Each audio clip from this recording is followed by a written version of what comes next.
Capítulo 14. En aquel tiempo los reyes Amrafel de Sinar, Arioc de Elasar, Kedorlaomer de Elam y Tidal de Goyim estuvieron en guerra contra los reyes Bera de Sodoma, Birsá de Gomorra, Sinab de Adma, Semeber de Seboyín y el rey de Bela, es decir, de Zoar. Estos 5 últimos aunaron fuerzas en el valle de Sidín, conocido como el Mar Muerto. Durante 12 años habían estado bajo el dominio de Kedorlaomer, pero en el año 13 se rebelaron contra él. Al año siguiente, Kedorlaomer y los reyes que estaban con él salieron y derrotaron a los refaitas en la región de Astarot Carnayín. Luego derrotaron a los susitas en Ham, a los semitas en Sabe Kiriatayín y a los oreos en los montes de Seir, hasta el Parán que está cerca del desierto. Al volver llegaron hasta en Mispat, es decir, Cades, y conquistaron todo el territorio de los amalecitas y también el de los amorreos que vivían en la región de Hasesón Tamar. Entonces los reyes de Sodoma, Gomorra, Adma, Seboyín y Bela, es decir, Zoar, salieron al valle de Sidín y presentaron batalla a los reyes Kedorlaomer de Elam, Tidal de Goyim, Amrafel de Sinar y Arioc de Elasar. Eran 4 reyes contra 5. El valle de Sidín estaba lleno de pozos de asfalto, y cuando los reyes de Sodoma y Gomorra huyeron, se cayeron en ellos, pero los demás lograron escapar hacia los montes. Los vencedores saquearon todos los bienes de Sodoma y de Gomorra, junto con todos los alimentos, y luego se retiraron. Y como Lot, el sobrino de Abraham, habitaba en Sodoma, también se lo llevaron a él con todas sus posesiones. Uno de los que habían escapado le informó todo esto a Abraham el hebreo, que estaba acampando junto al encinar de Manré, el amorreo. Manré era hermano de Escol y de Aner, y estos eran aliados de Abraham. En cuanto Abraham supo que su sobrino estaba cautivo, convocó a 318 hombres adiestrados que habían nacido en su casa, y persiguió a los invasores hasta Dan. Durante la noche Abraham y sus siervos desplegaron sus fuerzas y los derrotaron, persiguiéndolos hasta Obá, que está al norte de Damasco. Así recuperó todos los bienes y también rescató a su sobrino Lot, junto con sus posesiones, las mujeres y la demás gente. Cuando Abraham volvía de derrotar a Kedorlaomer y a los reyes que estaban con él, el rey de Sodoma salió a su encuentro en el valle de Sabe, es decir, en el valle del rey. Y Melquisedec, rey de Salem y sacerdote del Dios Altísimo, le ofreció pan y vino. Luego bendijo a Abraham con estas palabras: que el Dios Altísimo, creador del cielo y de la tierra, bendiga a Abraham. Bendito sea el Dios Altísimo, que entregó en tus manos a tus enemigos. Entonces Abraham le dio el diezmo de todo. El rey de Sodoma le dijo a Abraham: dame las personas y quédate con los bienes. Pero Abraham le contestó: he jurado por el Señor, el Dios Altísimo, creador del cielo y de la tierra, que no tomaré nada de lo que es tuyo, ni siquiera un hilo, ni la correa de una sandalia. Así nunca podrás decir: yo hice rico a Abraham. No quiero nada para mí, salvo lo que mis hombres ya han comido. En cuanto a los hombres que me acompañaron, es decir, Aner, Escol y Mamré, que tomen ellos su parte. Capítulo 15. Después de esto, la palabra del Señor vino a Abraham en una visión. No temas, Abraham, yo soy tu escudo, y muy grande será tu recompensa. Pero Abraham le respondió: Señor y Dios, ¿para qué vas a darme algo si aún sigo sin tener hijos, y el heredero de mis bienes será Eliezer de Damasco? Como no me has dado ningún hijo, mi herencia la recibirá uno de mis criados. No, ese hombre no ha de ser tu heredero, le contestó el Señor. Tu heredero será tu propio hijo. Luego el Señor lo llevó afuera y le dijo: mira hacia el cielo y cuenta las estrellas, a ver si puedes. Así de numerosa será tu descendencia. Abraham creyó al Señor, y el Señor lo reconoció a él como justo. Además le dijo: yo soy el Señor que te hice salir de Ur de los Caldeos, para darte en posesión esta tierra. Pero Abraham le preguntó: Señor y Dios, ¿cómo sabré que voy a poseerla? El Señor le respondió: tráeme una ternera, una cabra y un carnero, todos ellos de 3 años, y también una tórtola y un pichón de paloma. Abraham llevó todos estos animales, los partió por la mitad y puso una mitad frente a la otra, pero a las aves no las partió. Y las aves de rapiña comenzaron a lanzarse sobre los animales muertos, pero Abraham las espantaba. Al anochecer, Abraham cayó en un profundo sueño, y lo envolvió una oscuridad aterradora. El Señor le dijo: debes saber que tus descendientes vivirán como extranjeros en tierra extraña, donde serán esclavizados y maltratados durante 400 años. Pero yo castigaré a la nación que los esclavizará, y luego tus descendientes saldrán en libertad y con grandes riquezas. Tú, en cambio, te reunirás en paz con tus antepasados, y te enterrarán cuando ya seas muy anciano. 4 generaciones después, tus descendientes volverán a este lugar, porque antes de eso no habrá llegado al colmo la iniquidad de los amorreos. Cuando el sol se puso y cayó la noche, aparecieron una hornilla humeante y una antorcha encendida, las cuales pasaban entre los animales descuartizados. En aquel día el Señor hizo un pacto con Abraham.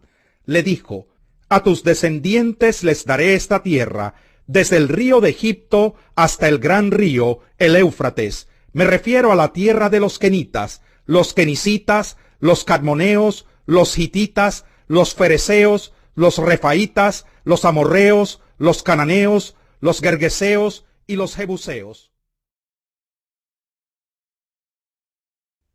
Capítulo 8.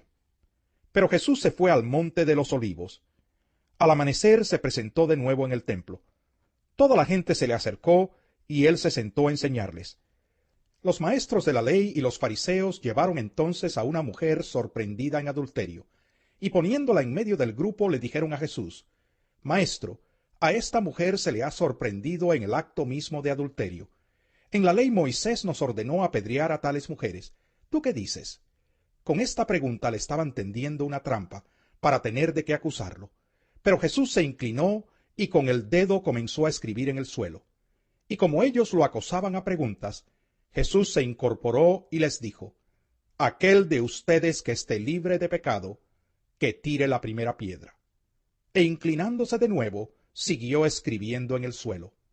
Al oír esto, se fueron retirando uno tras otro, comenzando por los más viejos, hasta dejar a Jesús solo con la mujer, que aún seguía allí.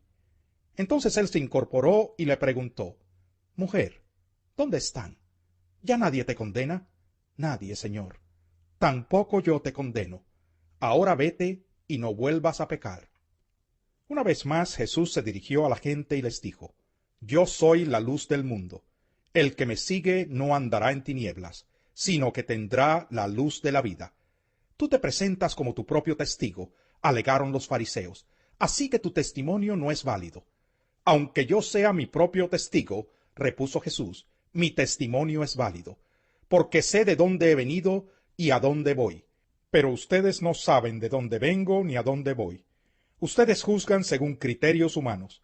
Yo, en cambio, no juzgo a nadie. Y si lo hago, mis juicios son válidos, porque no los emito por mi cuenta, sino en unión con el Padre que me envió. En la ley de ustedes está escrito que el testimonio de 2 personas es válido. Uno de mis testigos soy yo mismo, y el Padre que me envió también da testimonio de mí. ¿Dónde está tu Padre? Si supieran quién soy yo, sabrían también quién es mi Padre. Estas palabras las dijo Jesús en el lugar donde se depositaban las ofrendas, mientras enseñaba en el templo. Pero nadie le echó mano porque aún no había llegado su tiempo. De nuevo Jesús les dijo: Yo me voy y ustedes me buscarán, pero en su pecado morirán. A donde yo voy, ustedes no pueden ir. Comentaban por tanto los judíos: ¿Acaso piensa suicidarse? ¿Será por eso que dice: a donde yo voy ustedes no pueden ir? Ustedes son de aquí abajo, continuó Jesús. Yo soy de allá arriba. Ustedes son de este mundo. Yo no soy de este mundo. Por eso les he dicho que morirán en sus pecados. Pues si no creen que yo soy el que afirmo ser, en sus pecados morirán. ¿Quién eres tú?, le preguntaron. En primer lugar, ¿qué tengo que explicarles?, contestó Jesús.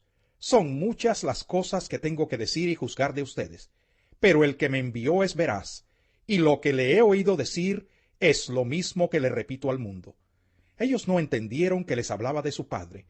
Por eso Jesús añadió: Cuando hayan levantado al Hijo del Hombre, sabrán ustedes que yo soy, y que no hago nada por mi propia cuenta, sino que hablo conforme a lo que el Padre me ha enseñado. El que me envió está conmigo. No me ha dejado solo, porque siempre hago lo que le agrada. Mientras aún hablaba, muchos creyeron en él. Jesús se dirigió entonces a los judíos que habían creído en él, y les dijo: Si se mantienen fieles a mis enseñanzas, serán realmente mis discípulos, y conocerán la verdad, y la verdad los hará libres. Nosotros somos descendientes de Abraham, le contestaron, y nunca hemos sido esclavos de nadie. ¿Cómo puedes decir que seremos liberados? Ciertamente les aseguro que todo el que peca es esclavo del pecado, respondió Jesús. Ahora bien, el esclavo no se queda para siempre en la familia, pero el Hijo sí se queda en ella para siempre. Así que si el Hijo los libera, serán ustedes verdaderamente libres. Yo sé que ustedes son descendientes de Abraham. Sin embargo, procuran matarme porque no está en sus planes aceptar mi palabra. Yo hablo de lo que he visto en presencia del Padre. Así también ustedes hagan lo que del Padre han escuchado. Nuestro padre es Abraham, replicaron. Si fueran hijos de Abraham, harían lo mismo que él hizo. Ustedes, en cambio, quieren matarme, a mí que les he expuesto la verdad que he recibido de parte de Dios. Abraham jamás haría tal cosa. Las obras de ustedes son como las de su padre. Nosotros no somos hijos nacidos de prostitución, le reclamaron. Un solo padre tenemos, y es Dios mismo. Si Dios fuera su padre, les contestó Jesús, ustedes me amarían, porque yo he venido de Dios y aquí me tienen. No he venido por mi propia cuenta, sino que Él me envió. ¿Por qué no entienden mi modo de hablar? Porque no pueden aceptar mi palabra. Ustedes son de su padre el diablo, cuyos deseos quieren cumplir. Desde el principio éste ha sido un asesino, y no se mantiene en la verdad porque no hay verdad en él. Cuando miente, expresa su propia naturaleza, porque es un mentiroso, es el padre de la mentira. Y sin embargo, a mí que les digo la verdad, no me creen. ¿Quién de ustedes me puede probar que soy culpable de pecado? Si digo la verdad, ¿por qué no me creen? El que es de Dios, escucha lo que Dios dice. Pero ustedes no escuchan porque no son de Dios. ¿No tenemos razón al decir que eres un samaritano y que estás endemoniado?, replicaron los judíos. No estoy poseído por ningún demonio, contestó Jesús. Tan solo honro a mi Padre. Pero ustedes me deshonran a mí.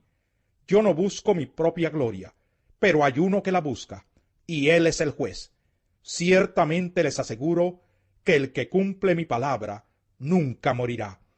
Ahora estamos convencidos de que estás endemoniado, exclamaron los judíos. Abraham murió y también los profetas, pero tú sales diciendo que si alguno guarda tu palabra nunca morirá. ¿Acaso eres tú mayor que nuestro padre Abraham? Él murió, y también murieron los profetas. ¿Quién te crees tú? Si yo me glorifico a mí mismo, les respondió Jesús, mi gloria no significa nada. Pero quien me glorifica es mi Padre, el que ustedes dicen que es su Dios, aunque no lo conocen. Yo, en cambio, sí lo conozco. Si dijera que no lo conozco, sería tan mentiroso como ustedes. Pero lo conozco y cumplo su palabra. Abraham, el padre de ustedes, se regocijó al pensar que vería mi día, y lo vio y se alegró. Ni a los 50 años llegas, le dijeron los judíos, ¿y has visto a Abraham? Ciertamente les aseguro que antes de que Abraham naciera, yo soy. Entonces los judíos tomaron piedras para arrojárselas, pero Jesús se escondió y salió inadvertido del templo.